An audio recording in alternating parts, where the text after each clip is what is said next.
Today we're diving into one of the most powerful mowers on the market. This is the Sunseeker X3 Plus. Starting with the unboxing, here is the box it comes in. We're greeted with the quick start guide as soon as we open it up. Then we have the base plate for the RTK antenna along with the power supply, and beneath all that is the mower itself and the base plate charging station. The RTK antenna is solely responsible for helping the robot position itself on your lawn so it knows where it is. And it simply screws on to these two aluminum poles. Simple grounding stakes were added to keep the pole firmly pressed against the ground, and the metal poles just simply screw onto each other.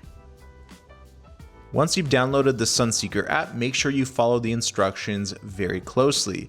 It specifically wants you to mount the RTK antenna in an open area. Once it does that, it will do a self-check and you'll see its current status. Now, if we have a look at the RTK station, I did put it a little bit farther away from the mower since it's in a really big open space, so that way it will get the GPS signal and positioning will not be a problem. The base station or charging station for the mower is placed about 15 feet away from the RTK station.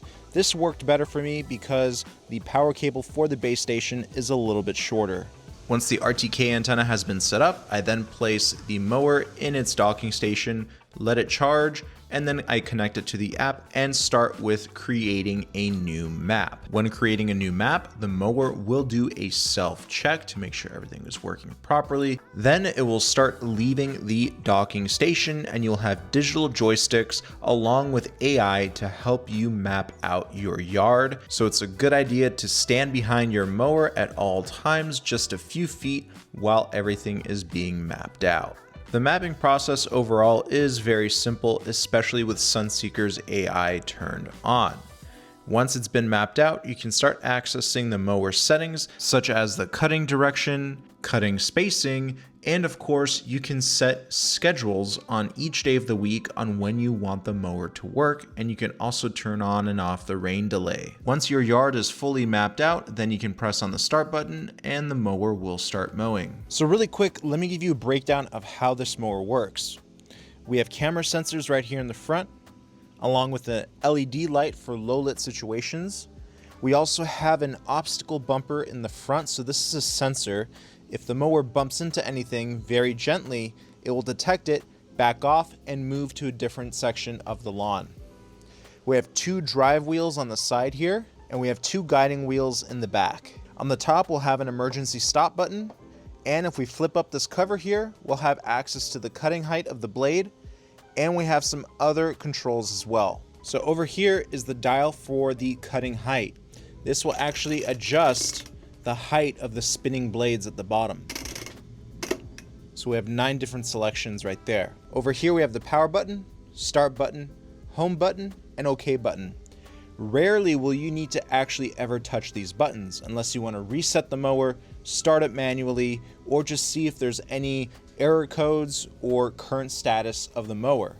However, you can access all of these settings via the Sunseeker app. And of course, we have the emergency stop button. And on the side of the mower, we also have a rain sensor. When these terminals here are wet, it will detect it as rain and the mower will not start.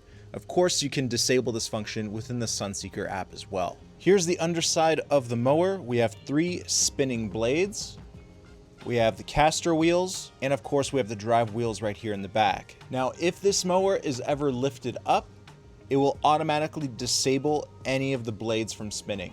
All right, so here is the X3 Plus in action. You can see the trails it's leaving behind on the lawn. You can see how well of a job it's doing.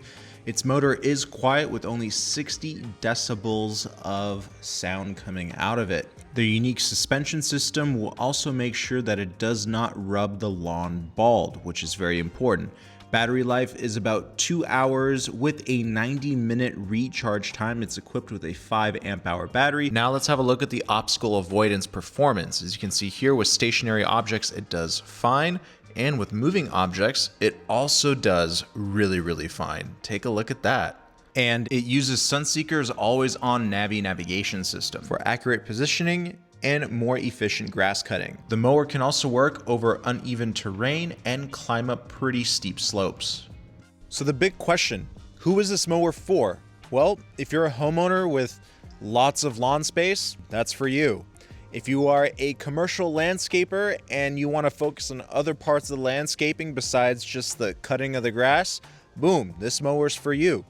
The overall setup process is really simple. You just got to make sure that the RTK system is in an open area, and this allows for a much quicker setup. If you're able to do that, then this mower is definitely something that you need to look at.